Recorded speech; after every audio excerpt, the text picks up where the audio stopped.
Bom dia, pessoal.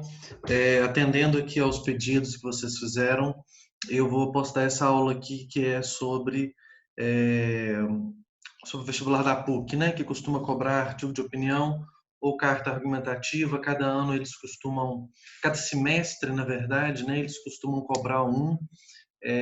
Então eu vou dar uma aula aqui sobre os dois para vocês, vou explicar as diferenças e as semelhanças entre isso daqui e o texto que a gente já está mais acostumado a escrever, que é o texto do Enem. Vocês vão ver que são muitas semelhanças, são poucas diferenças. Então eu espero que vocês gostem. No final tem uma proposta que eu vou deixar aqui para vocês. Como eu estou postando isso daqui como sugestão de férias, quem for fazer o vestibular da PUC, faça. Quem não for fazer, quem não tiver nenhum interesse em fazer, pode pular. Eu queria saber de vocês também uma coisa, que é o seguinte: eu queria saber de vocês se algum de vocês pretende fazer o vestibular das ciências médicas. Se algum de vocês pretender fazer o vestibular das ciências médicas, me fala para eu poder, enfim, ajudar vocês nisso, tá? É um tipo de texto um pouco diferente, é mais uma estrutura de parágrafo e tal, então vocês me falem. Mas hoje a gente vai mexer aqui com a questão do vestibular da PUC. Tudo bem? Então vamos lá, galera. Vou tirar minha cara daqui. Isso, vamos lá. Então, artigo de opinião e carta argumentativa. A primeira coisa que eu acho importante a gente falar é o seguinte: é que o corpo do texto, aquilo que está lá dentro do texto, vai ser basicamente a mesma coisa, tá? Do texto do Enem que a gente está acostumado. Então, o corpo mesmo lá do seu texto, ou seja, os parágrafos do seu texto, eles vão ter a mesma estrutura. Então, a estrutura geral é a mesma. Então, você vai fazer uma introdução. Nessa introdução, você vai marcar um ponto de vista em relação ao tema que está sendo pedido. Depois vai fazer um desenvolvimento. Nesse desenvolvimento, você vai fazer o quê? Você vai elaborar argumentos que fundamentem o ponto de vista. E depois você vai concluir os argumentos e o ponto de vista, né? A estruturazinha básica do nosso texto, não muda absolutamente nada. Aqui eu quero que vocês fiquem atentos a duas coisas. A primeira delas, sempre ficar atento no final se foi pedida proposta de intervenção. Se foi pedido, faça. Se não foi pedido, não precisa fazer, tá? Aqui é sempre importante que vocês pensem nessa questão nessa questão do enunciado, né? Felipe, tem que fazer proposta de intervenção no artigo de opinião? Se o enunciado falar que tem, tem. Se o enunciado não falar que tem, não tem. É assim que funciona, é fácil assim, tá? Outra coisa que vocês costumam perguntar, tese, né? Esse ponto de vista aqui é a mesma coisa que a tese? Então, galera, sim, tá? Sim. Vocês vão ver que vai ter uma diferençazinha, mas assim, ela é mínima. Então, vocês podem considerar que nesse final de introdução, vocês têm que fazer uma tese, que depois vocês têm que fundamentá-la, que depois vocês têm que fazer aquele trecho conclusivo. É basicamente isso, tá? Então, a estrutura do texto, o corpo do texto, os parágrafos do texto podem ser simplesmente iguais, galera. Simplesmente iguais. É o mesmo tipo de texto. Eu coloquei aqui dois exemplos, né, para vocês pensarem nessa questão do enunciado, né? Então, aqui, ó, a PUC Minas, olha, ela decidiu dedicar um número sobre o tema a desigualdade de gênero no mercado de trabalho. Esse aqui é um tema da revista da PUC Minas, né? Por isso, convidou os estudantes de diferentes cursos a produzir um artigo de opinião sobre a questão, sobre a desigualdade de gênero no mercado de trabalho. Você também vai ter que escrever, né? Em sua produção, você, como estudante convidado a se manifestar sobre o assunto, deverá assumir textualmente a posição enunciativa de um aluno universitário. O que isso aqui significa? Isso aqui significa que você vai escrever como se você fosse um aluno universitário, né? Você pode fingir que você é um aluno universitário, tá? Você vai assumir essa posição, e aqui você vai fazer isso apresentando, né, argumentos que deixem claro o seu ponto de vista, ok? Aí esse daqui também do ano passado, só que esse aqui é do vestibular de medicina. Após identificar entre alunos da instituição a circulação de mensagens contrárias à vacinação, o jornal universitário convidou os estudantes a produzirem um artigo de opinião sobre o tema Impactos da Desinformação sobre a Saúde Pública, né? E aí, mesma coisa, olha, Em sua produção escrita, você, como estudante convidado a se manifestar sobre o assunto, deverá explicar textualmente a sua posição enunciativa de um aluno da PUC Minas. Então, veja, aqui surge uma questão que é a seguinte: Felipe, é, ele está avaliando a minha posição, ele está avaliando o que eu penso sobre aquele tópico. Então, gente, nesse caso aqui ele está assim, ok? É, Porque, vejam, ele está querendo saber aqui, se você, nesse segundo tema aqui, você é um sujeito que está, né, indo ingressar no vestibular de medicina. Se você, sobre um texto desse, escreve que não existe impacto da desinformação e que a vacinação é realmente uma manipulação dos Illuminati contra as pessoas, é uma manipulação do governo para acabar com o Brasil. Veja, se você falar isso, você provavelmente não vai passar no vestibular de medicina, porque você não tem maturidade para passar no vestibular de medicina. Você não pode passar no vestibular de medicina. Compreendem? É... Ou seja, quando ele fala que você deve assumir a posição enunciativa de um aluno universitário, veja como que um aluno universitário pensa sobre essa questão, né? Qual que é a visão mais amadurecida que eu posso ter sobre esse problema? Essa aqui é que é a nossa questão, né? Então, nesse caso aqui, no caso do Enem, muito menos, né? No caso do Enem, você não tem essa questão aqui. Mas aqui, nesse tipo de texto, ele está querendo saber de você. Ele está querendo saber de você se você está compreendendo, de fato, como que um estudante universitário pensa, né? Como se você se aproxima. É claro que ele entende, gente, que vocês não são estudantes universitários. A questão aqui é o quanto você se aproxima da visão de um estudante universitário. Essa aqui é a questão que está colocada aqui, ok? Então aqui vamos só passar pelas diferençazinhas, tá? No caso do artigo de opinião, você não precisa se expressar de forma tão impessoal, tá? Você não precisa ser tão impessoal assim, como no caso do Enem, né? Porque é um artigo de opinião, então, por exemplo, você vai assinar, né? Você vai assinar como que você vai assinar? Aqui eu falei no finalzinho, né? Estudante universitário. Normalmente, exatamente porque você assina esse texto, não precisa ser tão impessoal, né? Então, normalmente, pede-se que o aluno escreva assumindo a postura de um estudante universitário. Você pode fazer, nesse caso, uma tese de caráter mais opinativo, tá? É... a minha indicação para vocês aqui é a seguinte: continuem fazendo tese, não deixem de fazer tese. Você pode fazer aqui uma tese mais opinativa. Quanto mais opinativa for essa tese aqui, melhor, tá?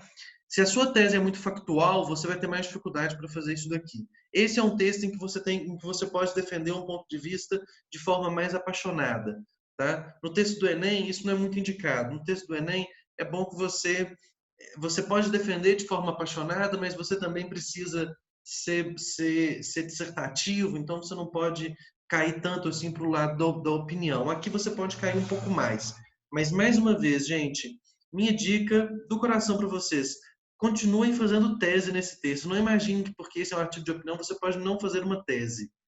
Faça a tese, siga a estrutura que nós aprendemos para a tese, tá bom? Para a coisa ficar um pouco mais clara para vocês, para ficar um pouco mais fácil, para não ter tanta alteração assim. A tese vai funcionar nesse texto, ela pode ser um pouco mais opinativa, mas se você fizer ela igualzinho você faz um texto do Enem, você também não vai ter muito problema aqui, tá?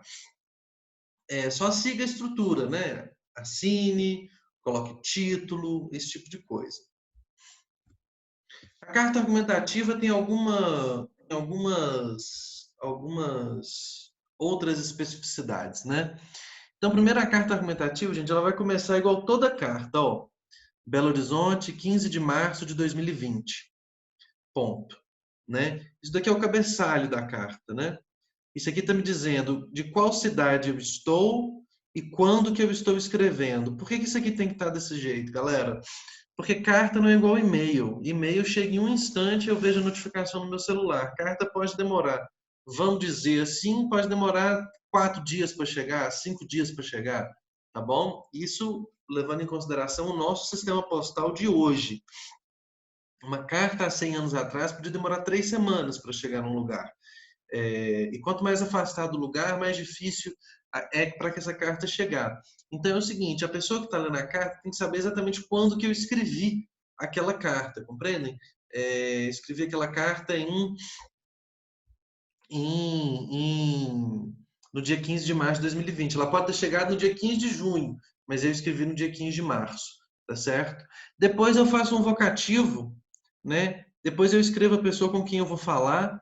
Normalmente, assim, na carta, o seu interlocutor vai ser um interlocutor formal, né? Aqui dificilmente vai se pedir para você um interlocutor informal, né? Mas esse vocativo aqui, ele vai depender do seu interlocutor, do nível de formalidade, de conhecimento que você tem com o interlocutor, né? Suponhamos que o seu interlocutor seja o seu pai, né? Você pode falar, então, papai, ou querido pai, meu querido, né? Vamos supor que a sua carta é, sei lá, enfim, sua carta pode ser para qualquer um, né? Para uma carta de amor, né? Vai ter um vocativo amoroso, vai ter um vocativo diferente. Então, o vocativo ele vai depender do quê? Ele vai depender do termo, do tanto de formalidade que você tem ali, né? Eu fiz um bem formalzão aqui, eu fiz talvez o mais formal possível, né? Caro senhor governador do estado de Minas Gerais, Romeu Zema. Veja, depende muito também. Vamos supor que essa é uma carta que vai ser publicada no estado de Minas, né? No jornal Estado de Minas. Não precisa dessa formalidade toda. Você pode só escrever caro governador, né? Ou então caro governo Romeu Zema. Todo mundo sabe que ele é o governador do estado de Minas Gerais. Parará, parará. O jeito que eu fiz aqui foi o mais formal de todos. Eu escrevi a coisa mais formalizada de todas que eu conseguia imaginar, tá? E aí eu fiz isso, fui para o corpo do texto, escrevi o mesmo texto que eu estava escrevendo antes e deixo no final, desde já certo da sua mais alta atenção a problema tão urgente, Felipe, uma despedida, né? E assino. Aqui é claro que você não vai assinar como Felipe, nem com o seu nome, você vai assinar como estudante universitário, ou se ele tiver te dado um outro personagem, você assina com o outro personagem que ele porventura tenha te dado. Se ele está falando que você é um médico que vai escrever para o diretor do hospital sobre a falta de leitos na UTI, enfim, aí você assina médico, né? Enfim, aí você fala caro diretor do hospital, ok? Então aqui tudo depende de quem vai ser o seu interlocutor. A dica que eu dou para vocês é façam um interlocutor que seja, façam um vocativo que seja respeitoso, que seja o mais respeitoso possível. Tá? Não precisa ser tão formal quanto eu coloquei aqui, mas ele necessariamente vai pressupor certo grau de formalidade. Então aqui só o esquema, né? Cidade, dia, mês, ano. Inclusive, eu quero pontuar uma coisa aqui, é que essa data tem que ser escrita dessa forma aqui, tá? O dia vem com numeral, de mês, de ano, ok? É assim que funciona. Depois vem o vocativo, você vai observar a formalidade, aí você pode colocar uma vírgula, você pode colocar um ponto, né? Tem os dois usos. Eu coloco a vírgula quando é um vocativo pequeno e eu coloco o ponto quando é um vocativo grande. Um vocativo mais empolado, né? Como eu fiz nesse caso aqui. Vocativo grande, né? Aí eu coloquei um ponto final aqui, né? Mas se eu tivesse escrevido querido papai, eu não teria colocado um ponto final, eu teria posto uma vírgula, tá? Funciona as duas coisas. Corpo do texto igual, a sua despedida, assinatura, né? A despedida, eu fiz uma despedida também aqui grande, bonita, né? Você pode falar obrigado pela atenção. A minha despedida nem é uma despedida muito polida, né? A minha despedida é uma despedida um pouco ríspida, porque eu falo que eu já estou certo da mais alta atenção do governador a problema tão urgente, né? Bom, pode ser que o governador discorde de mim e não esteja dando atenção nenhuma para esse problema. É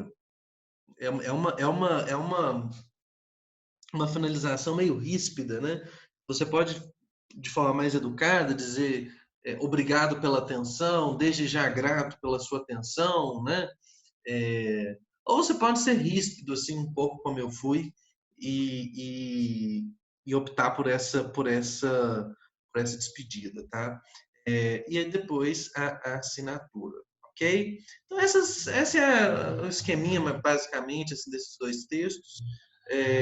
Eu vou propor aqui para vocês que vocês escrevam sobre impactos da desinformação sobre a saúde pública. É um tema maravilhoso para a gente escrever hoje em dia, né? Um tema, se a gente levar em consideração toda essa problemática em relação à cloroquina, que no fim, ninguém sabe de fato o que está acontecendo. Se vocês levarem em consideração que o presidente dos Estados Unidos, o país mais rico do mundo, provavelmente o país mais rico na história da humanidade, falou para o povo beber desinfetante, né? E o povo bebeu desinfetante. Se a gente levar isso em consideração, isso é um tema muito interessante. Então, eu estou propondo aqui que vocês escrevam as duas coisas, né? Você vai escrever um artigo de opinião, tá?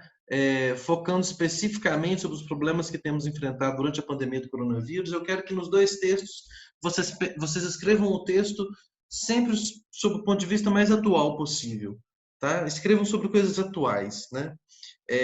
Depois eu quero também que vocês escrevam uma carta aberta ao governador de Minas Gerais, cobrando atitudes para o combate à pandemia no Estado e comparando suas ações com as dos demais governantes, né? Então, vocês vão escrever uma carta também sobre esse problema, sobre o problema dos impactos da desinformação sobre a saúde pública, também falando sobre o problema do coronavírus, só que agora eu quero que vocês pensem na situação do Estado de Minas Gerais e eu quero que vocês cobrem do governador mais combativas para o problema, e eu quero que vocês, nessa carta, comparem as ações do governador com as ações dos demais governantes. Vejam que eu já estou dando quase que o texto escrito para vocês, porque eu estou dando um argumento, né? Eu falo, sua tese é que o governador deve fazer isso, isso e isso, e o seu argumento é a comparação, né? Você vai lá e compara essa ação com a de outros governantes. Enfim, tá aqui a nossa introduçãozinha a esses dois tipos de textos, tá? Isso aqui é só uma pincelada mesmo. Eu vou deixar aqui no Class, nessa sugestão, algumas coisas informativas sobre essa questão. E aí, quem estiver pensando em fazer PUC, escreve que eu vou corrigir esse texto assim que a gente voltar às aulas. Tá certo, galera? Espero que vocês tenham gostado. Qualquer coisa, já sabem, é só me mandar mensagem.